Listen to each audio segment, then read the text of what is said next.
Hi dear friends, स्वागत है आप सबका स्टडी विथ राहुल 247 में। आइए आज के पार्ट में हम लोग एक NIUS DLED वायरल न्यूज़ के बारे में जानेंगे। पहले भी इस पे मैंने 2 वीडियो बनाया और रहा बात की लोगों का कमेंट भी आ रहा है, प्रतिक्रिया भी आ रहा है। ठीक है, हर कोई अपने जगह सही है। ये जो वायरल न्यूज़ है ये क्या है मामला, ये औरंगाबाद के नोटिस में क्या क्या मांगा गया है और 5 नवंबर को NIUS की सुनवाई भी है। NIUS जो सही तरीके से किए हैं उनको बिल्कुल डरने की ज़रूरत नहीं है। उनके पास कुछ ना कुछ डॉक्यूमेंट है और कौन कौन सा डॉक्यूमेंट मांगा गया है औरंगाबाद ज़िले के द्वारा, शिक्षा विभाग के द्वारा। और ये नहीं है कि ये डॉक्यूमेंट उनके पास नहीं है तो सीधे सेवा से मुक्त हो जाएंगे। स्पष्टीकरण मांगा गया है तो स्पष्टीकरण में वो कुछ ना कुछ तो जवाब देंगे ना, लिखेंगे स्पष्टीकरण मांग के। उसके बाद नीचे लेटर में पढ़िए क्या लिखा है कि अगर ये डॉक्यूमेंट और ये चीज़ें सत्य आप साबित नहीं कर पाते हैं तब आगे की कार्रवाई विभाग द्वारा की जाएगी, ना कि आपको वहीं पे सेवा मुक्त कर दी जाएगी। ओके, तो आइए इन सब चीज़ों को हम लोग सरल भाषा में एकदम आराम से समझते हैं और कोई भी हड़बड़ाहट, कोई भी जल्दबाजी नहीं करनी है। क्या क्या डॉक्यूमेंट मांगा है, क्या है मामला, इसको हम लोग पूरे अच्छे से अपने भाषा में समझेंगे। और रहा बात कि मैं तो यही चाहूँगा कि NIUS की जीत हो। कंपटीशन जनरल तरीके से जैसे DLED और BEd और वर्सेस NIUS आपस में लड़ रहे हैं तो ये सभी BEd को मान लीजिए 1 to 5 में अमान्य किया, तो इससे मुझे भी दुख है कि अमान्य नहीं करना चाहिए। रखिए, शैक्षणिक कोर्स है, आप कंपटीशन के थ्रू अगर ले रहे हैं आयोग के द्वारा तो सीधे इसको जनरल कंपटीशन बना दीजिए। मैं तो यही चाहूँगा ताकि इसमें सबको मौका मिले और वो अपना दिखाएं कि मैं कितने पानी में हूँ, जिसे हम लोग कहते हैं कि कितने नॉलेज है उनके पास, और वो आए। मैं ये चाहता हूँ, लेकिन मेरे चाहने से नहीं होता है, हर चीज़ की प्रक्रिया है। चलिए बात करूँ, हाँ एक रिक्वेस्ट ज़रूर है कि हम लोग आपसी मतभेद बिल्कुल नहीं करें, चाहे वो रेगुलर DLED हो या NIUS DLED हो। हम सभी एक इंसान और एक भाईचारे के रूप में हर चीज़ें, हर पहलू को अच्छे से देखें और समझें, ना कि आपस में ही लड़ें। औरंगाबाद नोटिस का कारण क्या है? और औरंगाबाद ने प्रखंड में आए सभी शिक्षक जो NIOS के थ्रू जो आए हैं उनसे कुछ वेरिफिकेशन के लिए कुछ डाउट हुआ होगा। देखिए, औरंगाबाद ज़िला सबसे आगे है चीज़ों को जो बोला जाता है कि फर्जी तरीक़ों को पर्दाफाश करने में, तो ये बिल्कुल सही तरीका है। देखिए, ये बिल्कुल सही तरीका है। मैं भी चाहता हूँ कि फर्जीवाड़े तरीके से जो आए हैं उनको बाहर किया ही जाना चाहिए। लेकिन जो लोग सही में प्राइवेट विद्यालय में पढ़ा रहे थे, विद्यालय में वो लोग पढ़ा रहे थे और अपना सेवा दे रहे थे, उसके बाद उन्होंने NIUS किया, DLED किया, सीटेट निकाला, सीटेट निकालने के बाद BPSC के थ्रू वो लोग सेलेक्ट हुए और सेवा दे रहे हैं। तो डॉक्यूमेंट जो मांगा गया, अगर उनके पास ये 2 डॉक्यूमेंट हो और 2 डॉक्यूमेंट ना हो तो वो क्या करें, उन कैसे स्पष्टीकरण देंगे, वो क्या लिखेंगे? तो ज़रूर स्पष्टीकरण दिया जाएगा। देखिए, बात की जाए कि औरंगाबाद के गोह औरंगाबाद यानी प्रखंड गोह और भी प्रखंड में लेटर जारी किया गया है कि आप लोग 4 डॉक्यूमेंट दिखाइए। और वो डॉक्यूमेंट है, देखिए मैं यहाँ बता रहा हूँ आपको, स्पष्टीकरण में 4 डॉक्यूमेंट मांगा गया है। वो डॉक्यूमेंट है कार्यानुभव प्रमाण पत्र, यहाँ वेतन नहीं, वेतन प्रमाण पत्र तो अलग से मांगा गया है। मतलब ये कि जब आप वहाँ ज्वाइन किए, एक्सपीरियंस सर्टिफिकेट जब आप बोलते हैं, एक्सपीरियंस सर्टिफिकेट जो आप बोलते हैं वो मांगा गया है पहले आपसे। स्वाभिप्रमाणित, सारे डॉक्यूमेंट पे स्वाभिप्रमाणित करना है, उसके बाद उसे सबमिट करना है। तो जहाँ से भी अगर आप सही तरीके से प्राइवेट स्कूल में थे, प्राइवेट स्कूल में आप थे, तो वहाँ तो ज़रूर आप शैक्षणिक कार्य कराए होंगे, रजिस्टर में अटेंडेंस बनाए होंगे, तो वो स्कूल तो आपको प्रमाण पत्र दे ही देगा, कार जो एक्सपीरियंस सर्टिफिकेट है। और दिया था तब तो NIOS में आपका एडमिशन हुआ था। ये एक्सपीरियंस सर्टिफिकेट आपको नहीं मिलता तो एडमिशन थोड़े होता, तब आप डर क्यों रहे हैं? ये NIOS से मांगा जाना चाहिए।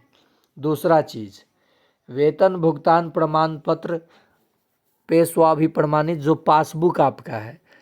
तो मैं यहाँ एक चीज़ आपको चर्चा कर दूँ कि जो देहात में प्राइवेट स्कूल चलते हैं, निजी विद्यालय, उसमें वेतन जो होता है इन हैंड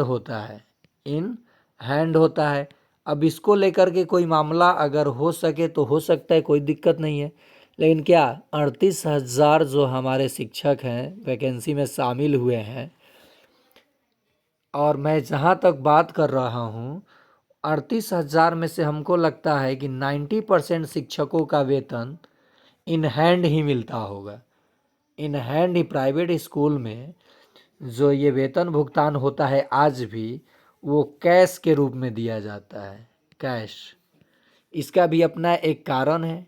क्या कारण है ये मुझे पता है कि जब आपको मान्यता इन यूडाइस कोड मिली होती है, तब आप मुझे तो इन हैंड कैश दे दिए, लेकिन आपने जो सैलरी अमाउंट बनाया वो तो सरकार के पास जाता है। तो यहाँ से आपको वेतन भुगतान प्रमाण पत्र अगर नहीं भी है तो आपको डरने की ज़रूरत नहीं है, क्योंकि यहाँ पे आप स्पष्टीकरण में इन हैंड कैश दिखा सकते हैं। आगे एक्सपर्ट्स लोगों से आप जान सकते हैं। मैं उतना बड़ा एक्सपर्ट हूँ नहीं, चीज़ों को मैं सही प्रस्तुत करने की कोशिश कर रहा हूँ। अगर अच्छा लगे तो आप लोग लाइक कीजिएगा, शेयर कीजिएगा, सब्सक्राइब कीजिएगा, ना कि मैं किसी को डराने का काम कर रहा हूँ। तीसरा डॉक्यूमेंट जो मांगा गया है यह है नियुक्ति प्रमाण पत्र। जब आप स्कूल में गए होंगे जॉब करने, जब आप स्कूल में सेवा देने के लिए गए होंगे, या आप जॉब बोलते हैं, नौकरी बोलते हैं, मैं सेवा बोलता हूँ, जब आप उस विद्यालय में सेवा दे रहे होंगे तो उस समय विद्यालय की में नियुक्ति पत्र आपको लेना चाहिए। खैर उस समय ये सब नहीं था, तो ये भी डॉक्यूमेंट बहुत कम शिक्षकों के पास होगा। कोई बात नहीं, इससे भी डरना नहीं है आपको। अब रहा बात कि यहाँ थोड़ा सा मामला पेंच फंस रहा है, और पेंच ये फंस रहा है कि 2021 में तो आपको पता था कि क्या हुआ था। कोरोना काल आया, बहुत सारे स्कूल की स्थिति डगमगा गई, उन्होंने फिर से रीअप्लाई नहीं किया, उनको मान्यता जो उनकी स्कूल की जो मान्यता हुई वो रद्द कर दी गई। ये तो न्यूज़ आप लोग भी देखे होंगे कि वो मान्यता रद्द हो गई, लेकिन उससे पहले उनकी मान्यता थी। तो उक्त संस्थान यानी जो विद्यालय है उसका मान्यता प्रमाण पत्र, चाहे वो राज्य सरकार का हो या केंद्र सरकार का हो, मतलब सब पे स्वाभिप्रमाणित करना है। तो ये जो मान्यता प्रमाण पत्र, तो उस समय का तो मान्यता प्रमाण पत्र आपको मिल जाएगा, या आपको मिला है, तब तो आपका एडमिशन हुआ था ना NIOS में। तो ये चीज़ें कैंडिडेट से ना मांग करके NIOS के थ्रू मांगा जाना चाहिए कि आपने एडमिशन लिया तो किस बेस पे लिया। और उन्होंने जब एडमिशन लिया तो यहाँ तो मामला पेंच फंस रहा है। अब तो दो चीज़ों में यहाँ मामला फंस रहा है, एक तो वेतन भुगतान जो मैं क्रॉस कर रहा हूँ, क्योंकि ये अकाउंट पेमेंट बहुत कम होता था प्राइवेट विद्यालय में, मुझे पता है। और दूसरा कि उस संस्थान का मान्यता प्रमाण पत्र उसी समय का, अब बहुत सारे विद्यालय क्या हो गया, रद्द हो गया मान्यता, तो उनके साथ अब क्या हो गया, क्या उनको बाहर कर दिया जाएगा? तो इसके लिए भी कुछ रास्ता निकलेगा। अब यहाँ पे थोड़ा सा मैं नहीं समझ पा रहा हूँ कि इस स्थिति में क्या होना है। तो आप कमेंट कीजिए, आगे देखते हैं, आगे पता करते हैं एक्सपर्ट लोगों से कि क्या ये संस्थान जो बंद हो गया वहाँ से जो हमारे शिक्षक ऑनलाइन ये NIOS के थ्रू कोर्स किए हुए हैं, वो प्रमाण पत्र कहाँ से देंगे या स्पष्टीकरण कहाँ से देंगे। यहाँ दो डॉक्यूमेंट तो बिल्कुल उनके पास होगा, या फिर है, या वो NIOS में जमा किए और उनके पास नहीं है। अब रहा बात कि ये चारों डॉक्यूमेंट किसी के पास ना हो तब क्या होगा। इस स्थिति में भी अब यहाँ प्रश्न बहुत सारे आ सकते हैं। अगर आपका कोई भी प्रश्न है, मन में डाउट है, तो आप कमेंट करें।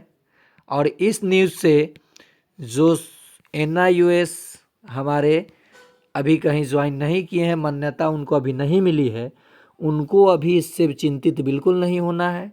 5 नवंबर को उनकी सुनवाई होगी, सभी के लिए, उन्हीं के लिए नहीं। ये जो ज्वाइन किए हैं अब इसमें इनको भी सक्रिय रहना पड़ेगा, क्योंकि अगर मान्यता हो जाती है तब तो सारा मामला ही खत्म हो जाएगा। अगर मान्यता नहीं होती है तब तो अभी लफड़े में अभी यहाँ पे झोल झाल हो सकता है। तो जो NIOS अभी सिलेक्ट कहीं नहीं हुए हैं वो लड़ रहे हैं, तो उनका साथ ये ज्वाइन किए हुए लोगों को देना चाहिए और NIOS को मान्यता मिले, ताकि ये जितना भी आपके मन में टेंशन है ये सब खत्म हो और आप निश्चिंत सेवा देते रहें, बच्चों को पढ़ाते रहें और अपना 100% दें। तो ये 2 डॉक्यूमेंट, कार्य जो आपका एक्सपीरियंस सर्टिफिकेट है और नियुक्ति प्रमाण पत्र है, ये तो हर किसी के पास होना चाहिए। अगर नहीं भी है चारों डॉक्यूमेंट तब भी आपको डरने की ज़रूरत नहीं है। स्पष्टीकरण मांगा गया है कि क्यों नहीं है, कारण आप बताइएगा, उसके बाद आगे आयोग समझेगा। आपको इसमें ज़्यादा झेल झाल में नहीं पड़ना है। तो ऐसे ही इन्फॉर्मेशन के लिए, ऐसे ही न्यूज़ के लिए, ऐसे अप टू डेट के लिए आप इस चैनल को सब्सक्राइब कर लें, बेल आइकन दबा लें। मैं चीज़ों को तोड़ तोड़ करके अच्छे से समझाते हुए प्रस्तुत करूंगा। और हाँ, एक चीज़ साथ में उन लोगों का दूंगा जो सत्य हैं, जो फर्जी तरीके से आए हैं, प्राइवेट विद्यालय में नहीं पढ़ा रहे थे और उन्होंने ये सब सर्टिफिकेट बनवा लिया, तो उनका तो कहीं ना कहीं मामला कुछ, देखिए चोर जब चोरी करता है तो कुछ ना कुछ सुराग छोड़ देता है, तो उनका कुछ ना कुछ ऐसा होगा जिसके कारण से उन पे खतरा हमेशा बना रहेगा। तो फर्जीवाड़ा जो भी किए हैं, चाहे वो NIOS के हों, DLED के हों, जो भी, उनको बाहर होना चाहिए। जो सत्य तरीके से ईमानदारी पूर्वक, निष्ठापूर्वक अगर सर्विस में है तो उनके साथ कुछ नहीं होना चाहिए। और रहा बात की जो बहाली से हमारे NIOS कैंडिडेट वंचित रह रहे हैं, जल्द से जल्द इनके फेवर में फैसला आए, मैं यही चाहूँगा, और इन्हें भी मान्यता मिले ताकि ये भी आगे की तैयारी कर सकें, एग्ज़ाम में बैठें और अपना सिलेक्शन लें, ताकि ये भी सेवा दे सकें। फिर मिलते हैं ऐसे ही किसी नए अप टू डेट के साथ, आप लोगों के साथ, आपके अपना चैनल स्टडी विथ राहुल 247।